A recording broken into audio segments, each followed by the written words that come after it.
Yeah, in the late 1940s, I would daven Shabbos morning with the Rebbe's minyan in the Zal in 770. And I would actually sit on the same bench with him. The Rebbe sat in Mizrachis Dremes, and I sat under the window to the Cheder Sheni on the other end of the bench.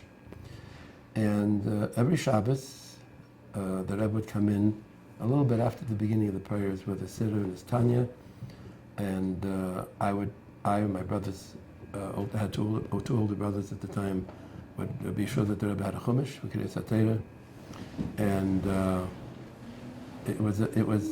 I always realized that the Rebbe is a special person, but nevertheless at that time there wasn't any reason why I couldn't sit on the same bench, very close to him.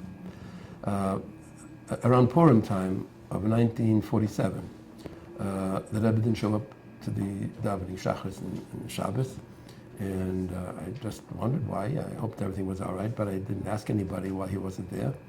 I was an early young teenager, and the next week he didn't show up either on Shabbos. So I inquired, where's the Rebbe? And then I found out that the Rebbe's mother left Russia and arrived in Paris in safety, and the Rebbe went to Paris to greet her and to deal with her needs. The word was that he would be back after a few weeks. As it turned out, he had to stay there for whatever reason till after Shavuos. Some of those months recorded in the Yahrtzeit of the Rebbe and the letters that he sent from Paris, and why he had to be there till after, for an extended period of time, 3 or 4 months. In Tavshin Ches, a year after the Rebbetzin came to America, my brother-in-law and sister, Meisha Hecht from New Haven, my sister Rivka, who were then shluchim in New Haven, had a baby girl, and they received a call from the Rebbe. Then he was known as the Ramash, his initials, and he told them that his mother doesn't have a name after her mother. The Rebbetzin Chana's mother's name was Rachel, and she doesn't have a name for her. No one was given a name.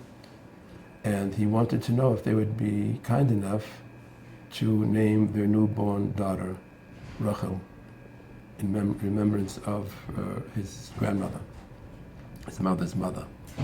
They readily agreed, and of course the Rebbetzin and the Rebbe were eternally grateful to them for that deed.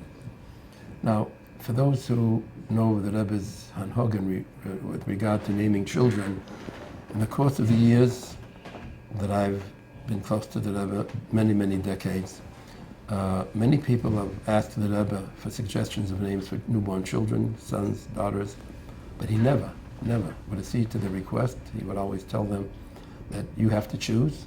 And it says, some people he told that it says in the Kisvei Arizal that the name that parents ultimately decide for the children is Beruach HaKedesh, something very special, and he never took a stand in it at all.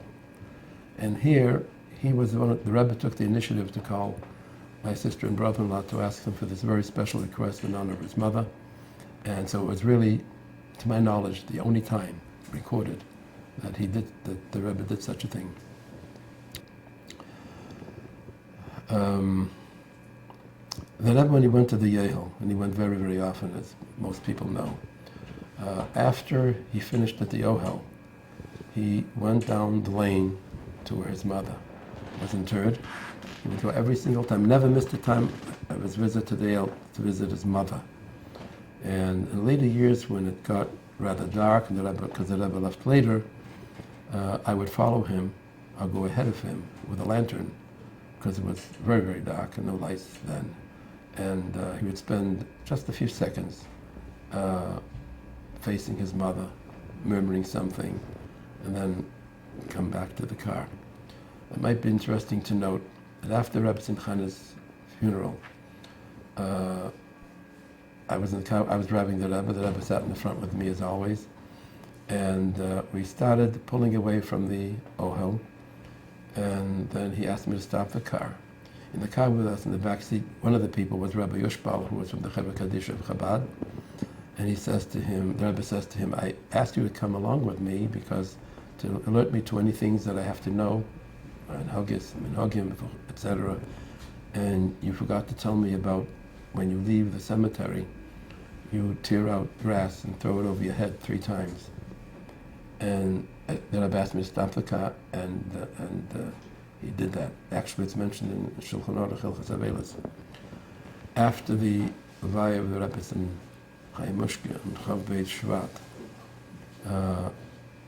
after the Kvuda, we went back into the car, and I told the Rebbe that I remember many years before, after his mother passed away, he was upset that nobody reminded him to do that minhag of throwing grass over the shoulder. And the Rebbe, I stopped the car, and he got out of the car, and he did that minhag. Now, the first Yahrtzeit of the Rebbetzin Chana, in Tafshin Chavov, the Kviyas was the same as in Tafshin Chavhed, the year of Yahrtzeit. Vov Tishrei was Shabbos Shuvah, and the Rebbe went to the Ehel Friday. And we went rather late, and the Rebbe was taking his time, and it seems that he was not in a hurry to leave, and I wasn't going to say anything to him. He had to watch. He knew exactly what time it was. He knew when the Shkia was. He knew when Lechbenchen was.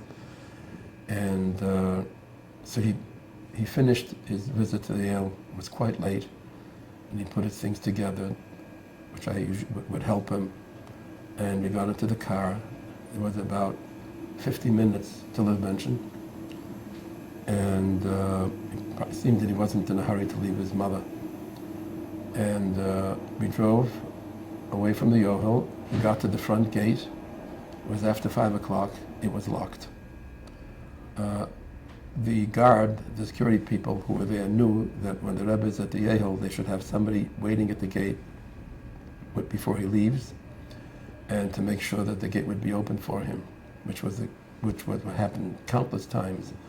But this was Friday, Erev Shabbos. The clock was ticking. It was quite late, and there was no guard. The gate was locked. We couldn't get out.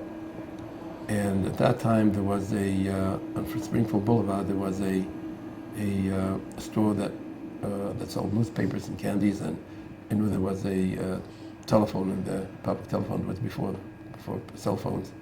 I climbed over the gate, ran across the street, called the police. I told them that the rabbi is here. We're locked into the cemetery, and it's just a few minutes before the onset of the Sabbath, and we must get to Crown Heights on time. And they said, well, we don't have a key either. Nothing could be done.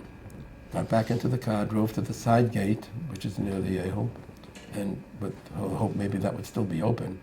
No, it was closed. Went back to the front, thinking maybe the guard realized that he missed us. He was not there.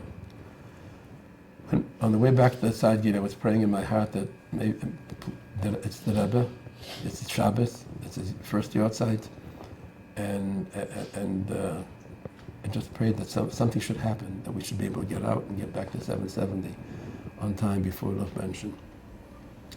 And while I was driving, it just occurred to me that the gate that's closed on the side near the Yehel, like every gate, has hinges.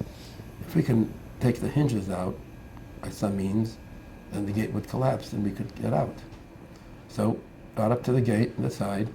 I took the lug out of the trunk. That's what you used to change a tire. And I had a screwdriver in the car, and I started taking out the pin from the hinges.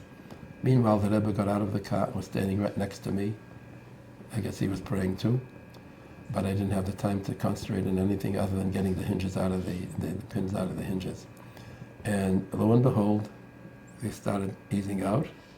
There were 2 or 3 hinges, and when the last pin came out, the gate fell down. The Rebbe helped me pick it up with a steel gate and pull it to the side so that we could get by. I get back into the car. The Rebbe gets back into the car, and as we're ready to leave, the police pull up right in front of the gate. And thank God there was enough space to get by. I didn't ask him anything. I didn't say a word to them. There wasn't a second to spare. I drove around to his car. I left him standing there, and I drove off to 770. And it was a very interesting trip. And we got to 770, and the Rebbe says to me, Punkt Lichtbench. He knew what was going on. We were all very, very tense, needless to say. But that was the first Yahrtzeit of the Rebbetzin Chana, Shabbos Shuvah. And on Shabbos, there was a Farbrengen, of course, Shabbos Shuvah, and it was the Yahrtzeit.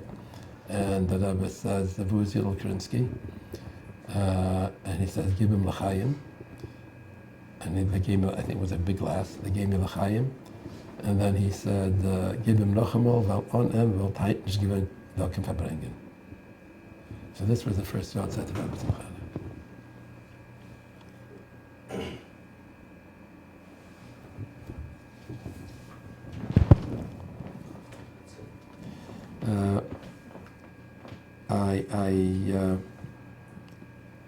I can say something else. I mean, it's okay. This, what I'm saying now is not going to hurt. No, not mevalbal. That the Rebbetzin Chana over the course of the years, even maybe before, but certainly after I came into the Rebbe's office in 1957, would call me from time to time to help her. She needed some help with some technical things. Sometimes it was some bills that she didn't understand, some paperwork of various and sundry nature, mail. Have to go someplace sometimes. She asked if I could go with her. When I went with her, there was usually another one of the wives of Anash that would go along with her. There were times that the Rebbe told me that I should call her if his mother needs something from me. And every single time I came back from the Yehel, on the way home to his house on President Street, we went down Eastern Parkway, Albany, and right on President Street. He would stop. I stopped the car. He went into his mother's. Sometimes she would, in the good weather, she was sitting on a bench on the front of the building, 1418 President Street. They would stand and talk. She would get up for a few minutes, depending on the time and the time that was available. Most of the time, she was in the house. He went into the apartment to speak to her. I waited for him, for the Rebbe to take him home. He never once missed a visit. And there was many visits returning from the Yehel. And the yachas we had was, the Rebbe and myself, was very, very kind, very friendly. She was an extraordinary woman. There was a time after she passed away, in the week after Shiva, after Yom Kippur, between Yom Kippur and Sukkot, the Rebbe gave instructions to some people. They should take everything out of the Rebbe's house, anything that was in the bureaus and the drawers, should be packed up in boxes and taken to 770 to leave nothing over, which was done. Months after that, I was in the room where her belongings were put, and I noticed there was a carton there that was open with letters and papers of sorts. And I started looking into it, and I found there a collection of over 100 pages written in the Ksav Yad of the Rebbetzin Chana, and it was part of her diary about the arrest of her husband back in 1939 when he was arrested from Yekaterinslav at Dnipropetrovsk and sent off to Alma-Ata. It was in handwriting, and I remember it started Li Shraibani, Li Bas Shraibani, and I started reading it. And I thought, I wonder if the Rebbe ever saw this, because I would have thought that he would have taken it and kept it in his room. So I brought it into the Rebbe at the first opportunity, and he looked at it. He put it down on his desk, and we went on to talk about something else. It seems that Mechshash was right; the Rebbe had not seen it, and subsequent to that, the quarterly and Sheikh Chabad magazine, the Yiddish Haim, had excerpts from that the Rebbe gave to Nissen Gordon. He used to write and used to be a writer in the Morgen Journal, in the Tag Morgen Journal, and it was recently printed in Kuntreisim and with an English translation, and probably will come out in the form of a book or a booklet in the near future. But as people will see when they read it, it's an amazing story and depiction, written with elegance, not only the language but the tone.